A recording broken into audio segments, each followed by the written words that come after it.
What's up, Unbroken Nation? In today's episode, I am joined by Casey McGuire Davidson as we take a deep dive in talking about alcohol, sobriety, and indoctrination of marketing and alcohol consumption, and how to start to understand whether or not alcohol is actually impacting your life. I've spoken about it before at length, but in my mid 20s, it was all about alcohol and partying and drinking and not taking care of myself. I used to drink myself to sleep for a very long time, not having the right coping mechanisms, not having the right tools to manage and navigate stress, social pressures, feeling like I'm too far gone, dealing with the shame and guilt of it. And Casey's approach is really interesting because it's practical in this way that we can start to step into creating massive change in our life around the way that we not only understand alcohol from a consumer perspective and the marketing that we see every single day, especially geared towards women. I'll say this right now: if you are a woman, if you are a mom, if you are a wine mom, you really are going to want to listen to this episode. And there's no shame, there's no guilt or anything like that here, but it's this interesting conversation that she and I have about this idea of understanding that the social norms of alcohol in the years that we are in right now may actually be detrimental in ways that we don't even understand. And so I think that if you're in this place in your life where you're contemplating or you're in pre-contemplation about this idea of like, is drinking actually problematic in my life? You may want to take some time and listen to this episode. There were a lot of parallels in the conversation I had with her in thinking about my own journey with alcohol over the course of the last 36 years of my life. And so this episode, I think, hits home for me, particularly and personally in many ways, because I think about where my life would be if I did not change the established relationship that I had with the adult beverages. So super exciting episode. I cannot wait for you to hear it. Thank you, of course, for being here. It means the world to me. And without further ado, Casey McGuire Davidson. What's up, Unbroken Nation? Hello, my friends. I'm Michael Unbroken, host of the Think Unbroken podcast and founder of thinkunbroken.com. And I'm honored to be your trauma coach and mentor because I believe that everyone is capable of getting unstuck, cultivating self-love, and becoming the hero of their own story. I believe that when implemented correctly, the practical tools and education you will receive from this show will help you lead an unbroken and extraordinary life. I believe that no matter what we come from, that we all have the ability to choose ourselves first, to create and manifest a powerful and grace-filled future and love the reflection in the mirror. I believe that every day is a day to grow, learn, heal, and change. That's why I started my company, thinkunbroken.com, which is an online training and healing and personal growth platform where you get everything that I know about how to get motivated, be accountable, get out of the vortex, and become the hero of your own story through community, connection, and commitment. For more information, visit thinkunbroken.com. Please listen closely as you may learn just one thing that will help you be unbroken. And please share this episode with at least 3 of your friends because we all need community and connection in our healing journey. And be sure to DM me and tag me on Instagram at Michael Unbroken so that I can say hi. I just want to thank you again for being a part of this, for listening and being a member of the Unbroken Nation. Now, let's get into today's show and make the world unbroken.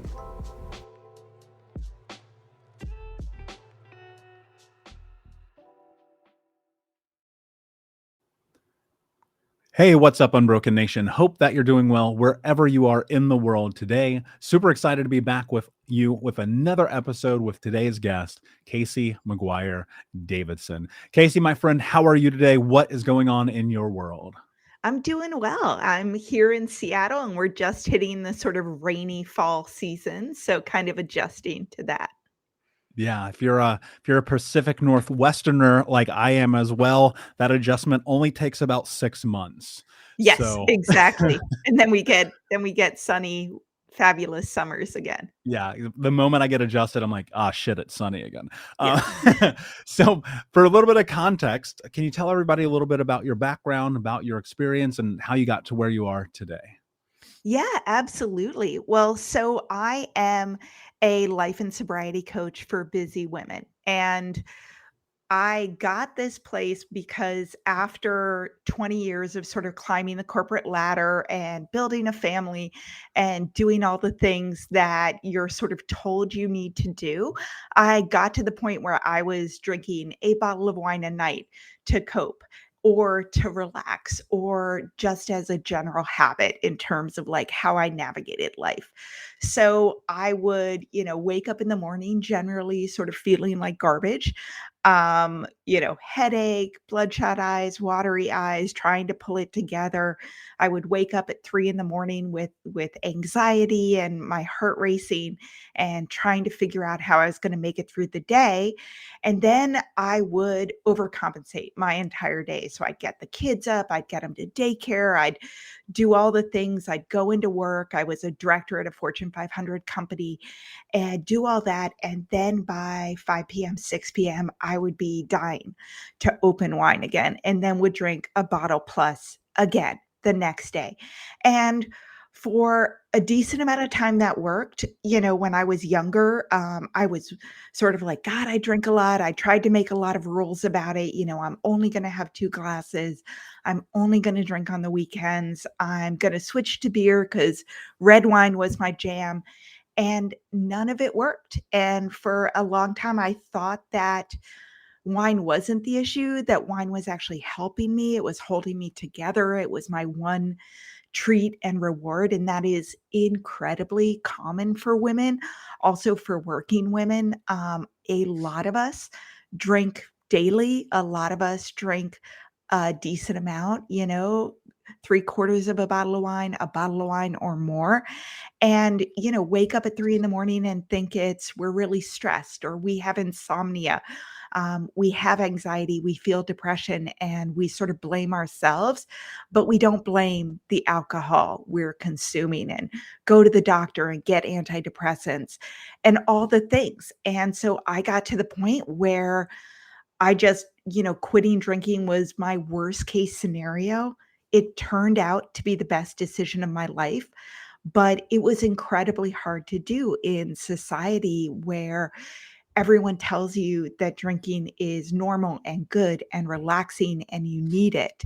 And so I ended up stopping drinking first for 100 days, then 6 months, then a year, and it's been well over 5 years now. And I left my corporate job. I went back to school to become a coach. I'm a life coach and I help women do the same thing I've done. Yeah, that's really incredible.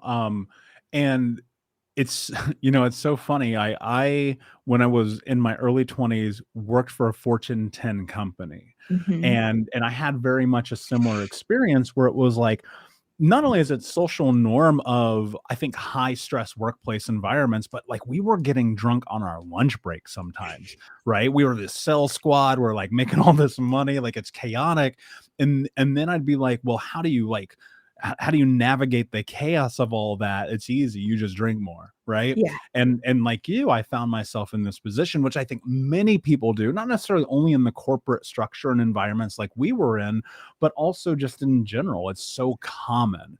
And I think that and I'm going to ask you a really interesting question, but I believe that one of the biggest reasons that alcohol has become the number one coping tool for high levels of stress and high performers under stressful situations is marketing.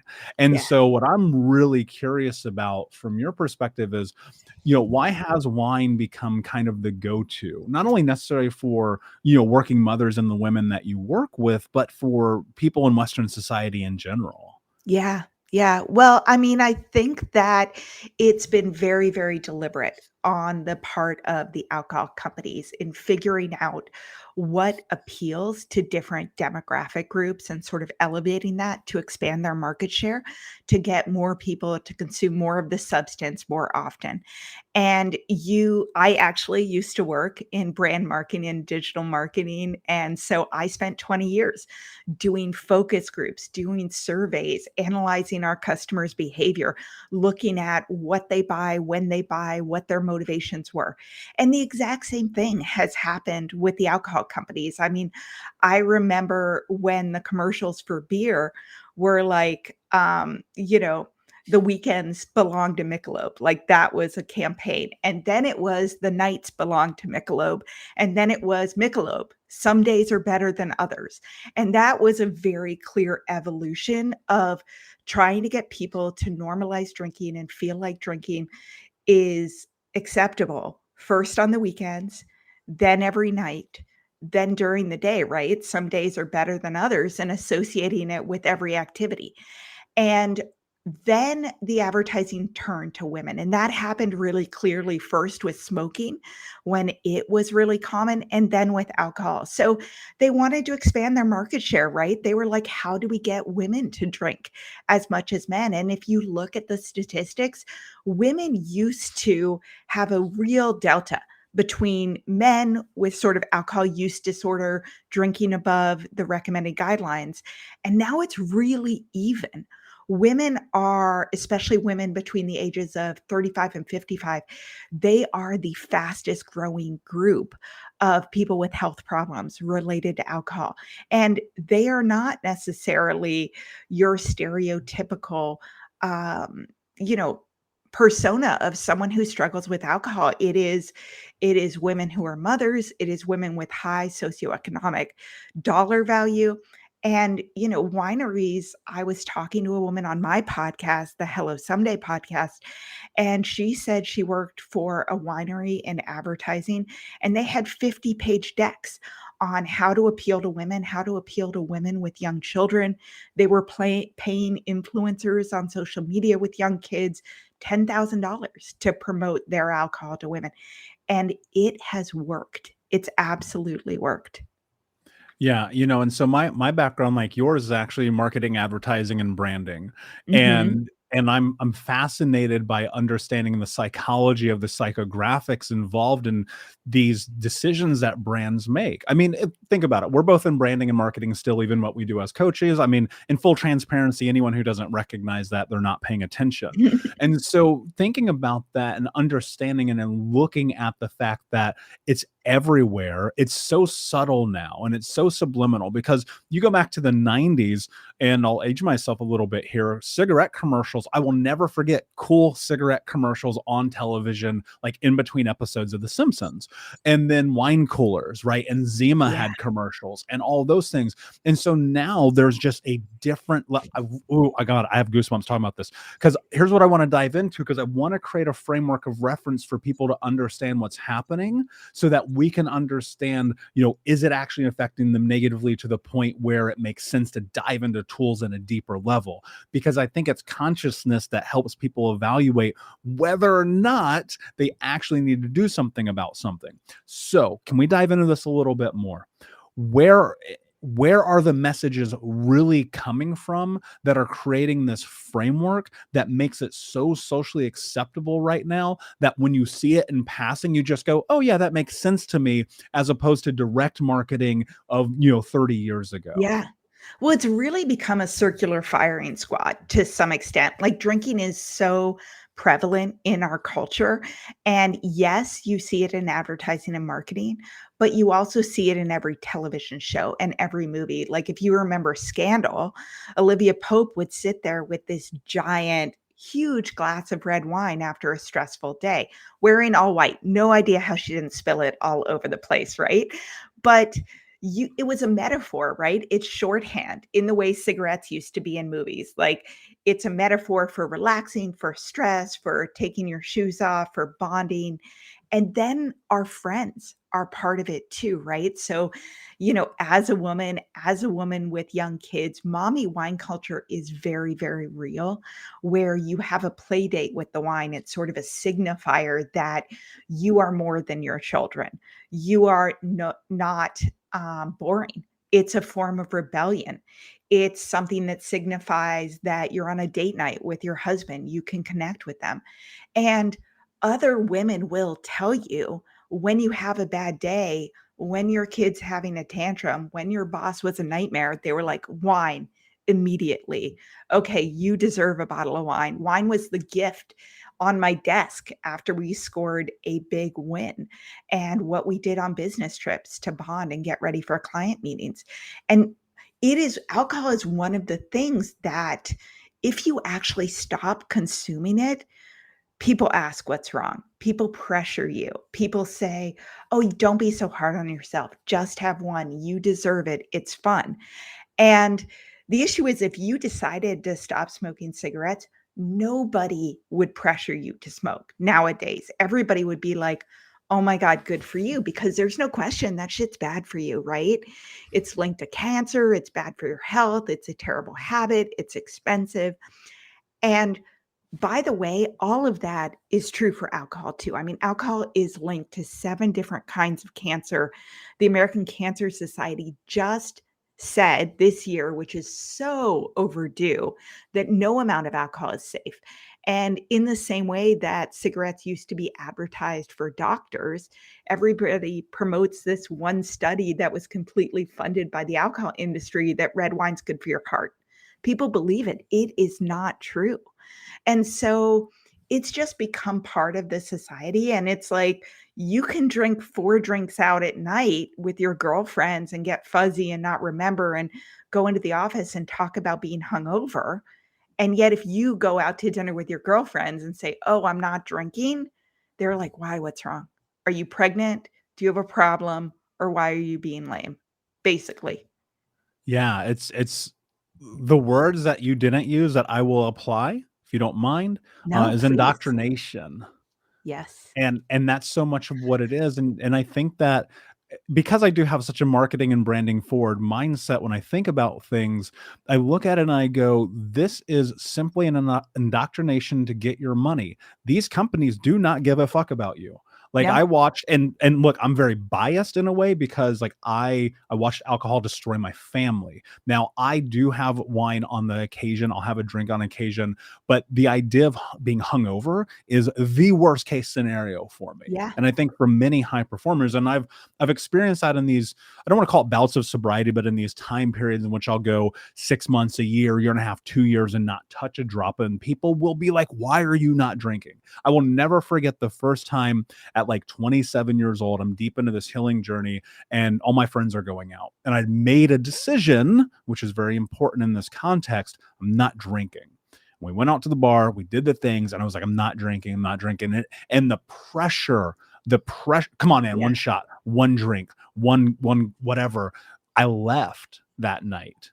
And in that moment, here's what's really fascinating, Casey, that you probably see happen with your clients that I want to dive into is people started to remove themselves from me. And Mhm. I started to remove myself from people. One of the things that I'm curious about is and specifically diving into this subject around women and drinking is this gray area and Yeah. this idea about this curiosity around a movement of sobriety, because I think one of the things that happens is fear, for lack of a better term here, stops people from stepping away from the thing that they know is destroying their life, whether it's Yes. social pressures or the indoctrination that we feel, maybe if it's even at some points addiction. So what's happening? How are people and women specifically stepping into sobriety right now? Yeah. Well, I think it's amazing, and there's sort of many factors that are leading to that. Number 1, so many women are drinking more and more, and when you drink more and more, there is no question that you are going to notice that it is negatively affecting your life, right? You don't sleep well, you wake up with a hangover, you have a headache, you know that it's a problem if you drink too much. And the first step that many women go through is trying to moderate, right? It's often for like 10 years. So they try to limit it, they try to limit how much they drink, they try to limit the number of days they drink, they try to do an alcohol reset, all of which is great, right? It's part of realizing that the amount of alcohol you are consuming is not working for you in your life. Did you know that recent studies show that CBD has incredible benefits for helping with physical pain? I haven't suffered from chronic pain, I've mentioned it before, and with NW Recovery's lavender eucalyptus salve, I have that pain dissipate like nothing else I've ever tried. I love NW Recovery not only because their products are non-psychoactive, which is really important to me, but also because they are created by Navy SEALs. So Thank you so much for your service. If you're interested and you want to learn more about NW Recovery's CBD balm of lavender eucalyptus, then check out nw-recovery.com and use the keyword unbroken to save 20% on your first order. Again, that's nw-recovery.com and use the keyword unbroken to save 20% on your order.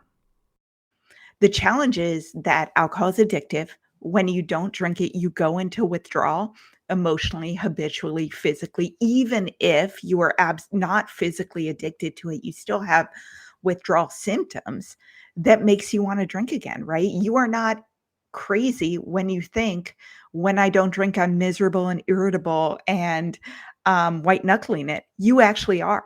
And the first 2 weeks are the absolute hardest to get through. Once you do that, suddenly you start sleeping better. You start feeling better. You start feeling more optimistic.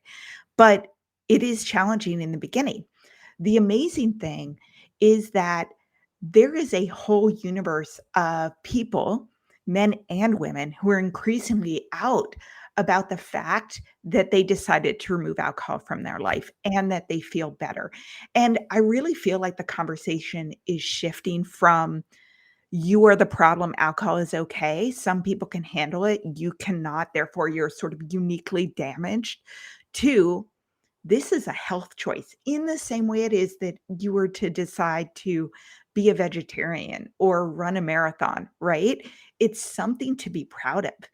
If you stop drinking, you are going to be healthier. Weight loss is easier. You have more energy to work out. Your recovery from workouts are faster.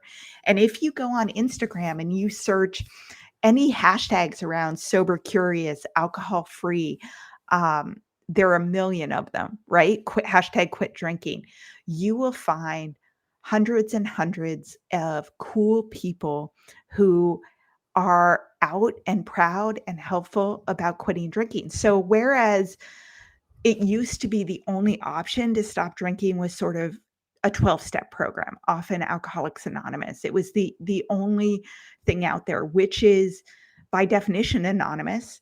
By definition, their philosophy, which helps thousands and thousands and thousands of people, is you have a disease, you're powerless over alcohol. I mean, I attended for 4 months. It didn't happen to be my path. There's a lot around that, meaning, meeting makers make it, keep coming back. The issue for a lot of women is, and men, I think, they don't want to be in that category because there is a stigma. And walking into a 12-step meeting is very, very intimidating. And the idea is I will only do it if I am that bad. And I'm not an alcoholic. Therefore, I am not going to stop drinking because I'm not quote unquote that bad. And the shift now is, hey, I can stop drinking before it becomes a huge problem. I can stop drinking just because I feel better. And there are these amazing movements like Dry January and Sober October, where lots of people decide to give up alcohol for a month. And there's lots of community and support around it. And that is really shifting the conversation to I'm choosing to remove alcohol from my life and see how I feel. It's an experiment and it's accepted, right? It's like talk to your friends, be like, hey, want to do Dry January? And it's more and more common. And so that's wonderful in letting people take a break from alcohol without having to declare anything and just see how they feel. And that's the whole sober curious movement, right? I am curious about sobriety. I'm curious what my life will be like without alcohol. And gray area drinking is, hey, there are a lot of people on a spectrum of having a problematic relationship with alcohol. And it isn't black and white. I feel like historically we've always said it's black and white. Either you're an alcoholic or have a drinking problem or you don't. And the fact is, it's a spectrum. Yeah, I'm actually really glad that you just said that because I'm in agreement with you. I would have to go to AA meetings with my mother as a child because my mother was for sure an alcoholic. Yeah. And in my late 20s, after working this corporate job, dealing with the stress, recognizing I was drinking too much, I started going to AA meetings, and I was just not only so incredibly uncomfortable, but I realized like, oh, I don't think I'm an alcoholic. I just need better coping mechanisms. Yes. And that was really profound to me, and it was unsettling for some of the people that I had connections with in the AA community, because they said to me things along the nature of, well, you have to surrender control to the addiction. I was like, I don't feel addicted to this. I just Yeah. don't know how to handle stress the right Yeah. way. And that's really interesting that you said that, because the support when I got into these bouts or these time frames of sobriety were very much not there in that community. And I don't want to rain on AA, and that's not what No. I'm doing by saying this. I'm just simply saying that yes, there are other ways to approach this. One of the things I'm curious about, and I definitely want to talk about the ways that we can kind of navigate the beginning of this. But before I get to that, how do you, if you are a person who is in this place of contemplation, recognize whether or not this is something, as an alcohol, not something, that alcohol is actually hindering your life? Yeah. I mean, there are a couple things, but I would say if you are worried about your drinking, then it's something to look at, right? I think that most people who are worried about their drinking are trying to limit it, are waking up at 3 a.m. Huge sign you're actually just in withdrawal from alcohol and your body sort of jolts awake. If you are feeling anxious, feeling depressed, and yet drinking, removing alcohol will help so much with that. So if you're listening to this and you're like, God, I kind of drink too much or I'm worried about it, that's enough of a sign to take a break. See how you feel without alcohol in your life. Don't do it with labels, do it as a health kick. But if you are trying to drink less often or less um, smaller quantities, what you're doing is you're staying in the constant drinking and withdrawal cycle. And you physically and emotionally do feel worse when you're not drinking. The only way to feel better and to get out of that cycle is to take a longer period of time without alcohol. And usually it takes 30 days to, 2 weeks are the absolute hardest. But 2 weeks later, you sort of are like, oh, wow, my dopamine levels are up because they were completely skewed by getting those huge hits of dopamine from alcohol, and therefore my body naturally lowered mine. So I would say if you're thinking about it, that is your sign that it is a great idea to take a break for a while. And the other thing is like there is so much support and guidance out there, right? There's a whole category of books that are called Quit Lit, right?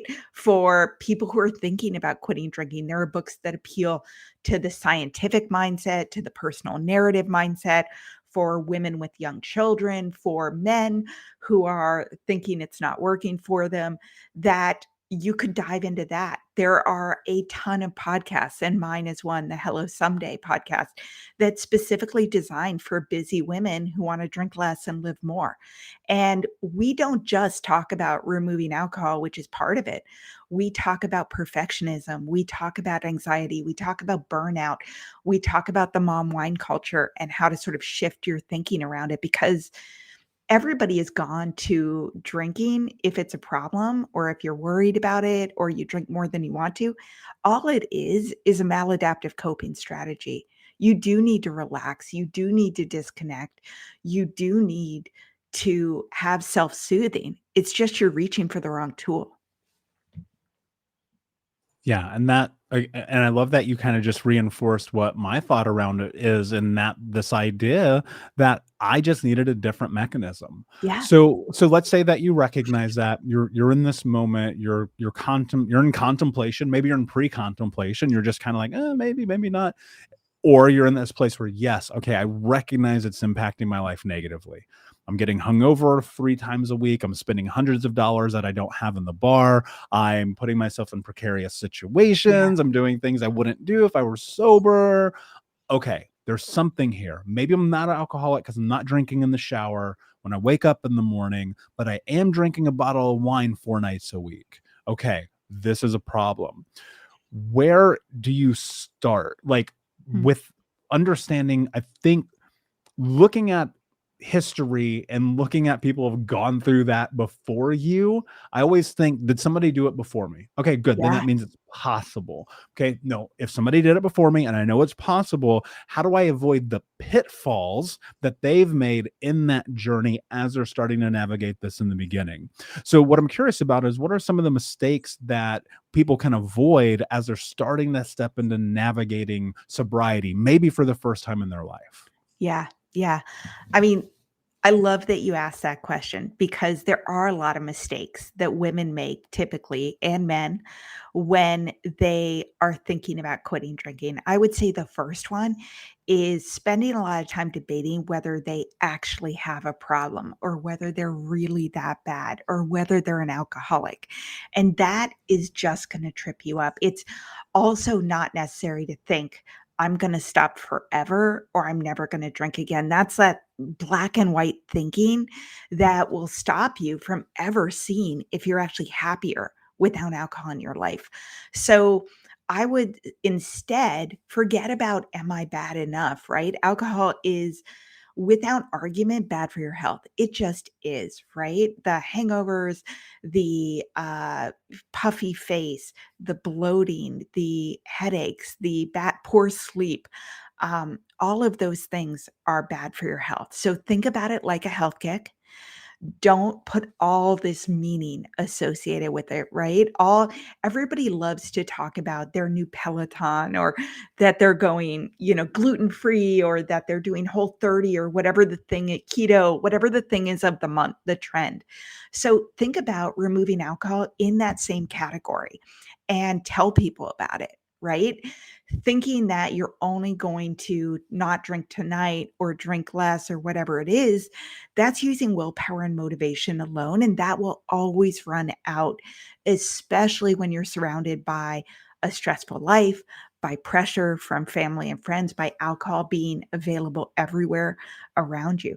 So if you tell people, hey, I'm doing a health kick and I'm going to eliminate alcohol from my life for 30 days or 100 days. When I work with my clients, I always recommend 100 days because sometimes in 30 days, the first 2 weeks you're white knuckling it, the last 2 weeks you're just counting down to the reward, which is drinking. But tell people you're taking a break from alcohol. Don't put all this meaning on it. And then treat it as a time of true self-care because you're going to be tired in the beginning. You're going to be irritable. And so lots of naps, comfort food is okay. You're breaking a really addictive habit. Alcohol has a ton of sugar in it. You're going to crave sugar. So a lot of women finally stop drinking because they want to lose weight. They don't like the way they look and they try to go on a diet at the same time. And that is just setting you up for failure because 2 weeks in, you're going to be like, this is too hard. I'm miserable. I had a hard day. I deserve it. And is it because you're consuming way too few calories and no sugar? Or is it because of the alcohol? So you kind of throw out the baby with the bathwater and go get a burger and a beer. And, that was the moment when you could have ditched alcohol and then you have all the time and energy in the world to get healthy. Promise. Yeah. And here's what's so interesting too is when you understand the correlation between the fact that sugar is also addictive and that alcohol is addictive, and the biological movement of doing it is addictive, Yeah. right? People, I remember when I quit smoking, it was because I started chewing on toothpicks, right? And I think that there's also something to that. What can you replace that Yes. autonomic response that you have built into really your biology to an extent, right? And replace that with something more healthy. One of the things that I'm curious about, and I understand, and I want to dive into this a little bit deeper, maybe to challenge your narrative just a touch. I want to see where we Yeah. go with Do this. it. I'm a firm believer in binary thought processing. And what I mean by that is yes or no, and removing space for gray area around certain things in your life. And I think about this idea and what you just said is like the opposite of what I'm now saying. Yeah. Is there in how do I want to ask this? Because I'm asking in a practical way. When you enter in this process and you've made a decision, how do you stick to that decision while understanding that gray area is there and not actually falling back into old behavior patterns because you made a choice? Yeah. No, I hear you on that, and I totally get it. I think that by setting a time period, it does help you make that black and white decision, right? Especially I told my husband and my friends and my workout group and my colleagues, like, I'm not going to drink for 100 days, which was in my mind crazy, right? Because I couldn't make it 4 days without drinking at that time. And I'd go 4 days and then I drink a bottle of wine, say, screw it, whatever, and then I'd go 4 days again. I'd be like, "Well, 2 bottles of wine in a week is way better than 7." So, winning. But taking it off the table for a period of time does help you make that black and white decision. It does hold you accountable when you want to go back, which you will, and telling other people gives you accountability for it. But it also, I know that if in the beginning you said that you would never drink again or that you were eliminating it completely from your life, then you would sit there if you went out to dinner and see someone else with a giant glass of wine or a cocktail and be like, "Oh my god, I am never gonna have that again." You know, you want it, you long for it. It's socially pushed on you. You said indoctrinated, I say brainwashed our entire lives to believe that. I mean, even the fact you call it an adult beverage is a signifier that it is a privilege of adulthood and that it is important and it's required for connection and family. So as you go on, you're going to see the physical and habitual and mental effects. You're going to see that your stress is down and your anxiety is down, your energy is up. You look better, you feel better, work is easier. You have so much more time. And then, during that process, I absolutely encourage tapping into community, tapping into books and podcasts that help you change your beliefs about alcohol so that by the time you get further away from it, you don't want to go back. You don't want to go back to waking up feeling like garbage. You don't want to go back to beating yourself up every morning for not having your life together. And I think that helps. So that's my take on the decision. Do you have trouble falling asleep at night because you have anxiety? I know that I do. And that's why I started using NW Recovery's sleep melatonin formula with CBD. And it's a non psychoactive CBD, which is really important to people like me who have anxiety and depression because sometimes THC can make you have panic attacks. And this doesn't. Not only is this formulation by NW Recovery made with melatonin, which helps you sleep, it has non psychoactive CBD. So there's no THC in this product at all.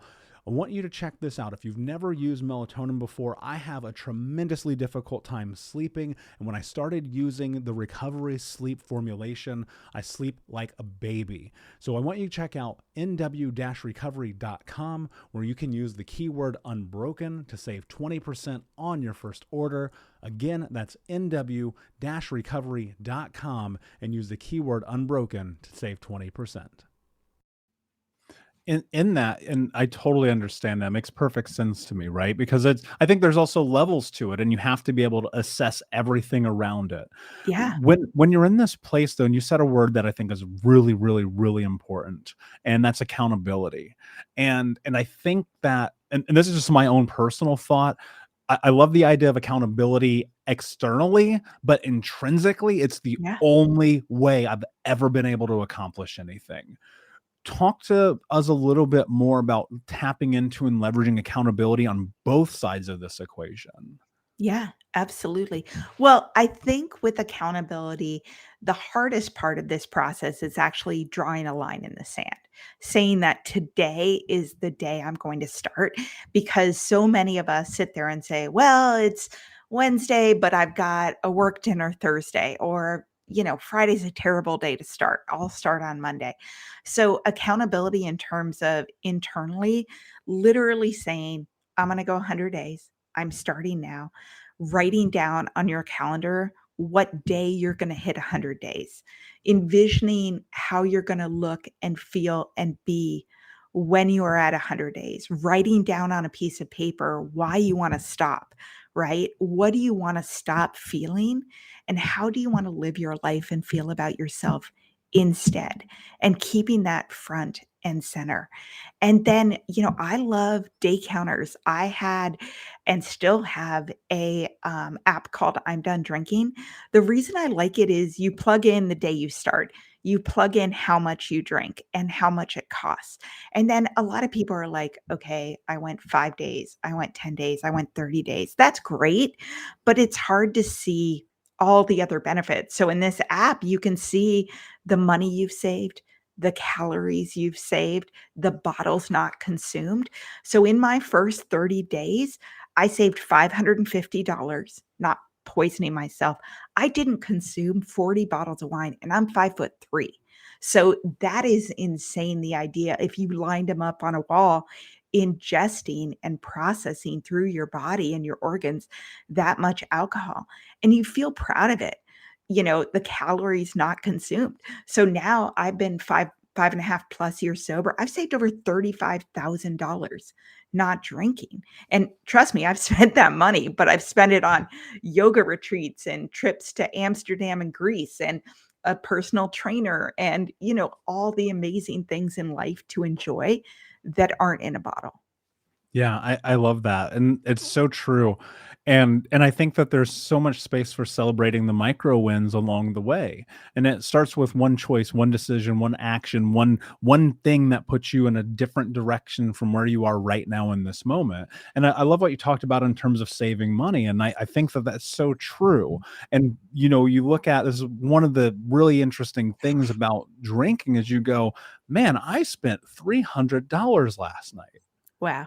And you Yeah. can do that easily, right? You can do that so Yes. easily. Go to the bar, go to the and then you have that money. Imagine you take that and you put that into personal development. You put that into your dreams. You put that into all of the things that you said you were gonna do if you had money. Yes. Right? And that to me is a huge win because the reality, and I don't know that people ever really truly sit with this at depth. The only way that you're going to create massive change in your life is you're going to have to invest. You're going to have to invest time, effort, energy, or money. Most often, you have to invest all four. And so, Yeah. if you're spending all of your investing in going to the bar and not remembering, you might have to ask yourself some really, really difficult questions. And in that, you're going to find some really interesting answers. But I think you're going to have to be honest with yourself. And so I'm curious as we start to tell into this, if somebody is in this place and they're like, yeah, I want to be honest with myself, but I'm having a really hard time because I'm struggling with the shame and the guilt of the choices that I've made up till this moment. And I feel like I'm too far gone. Why Mhm. bother? Yeah. How do you navigate that?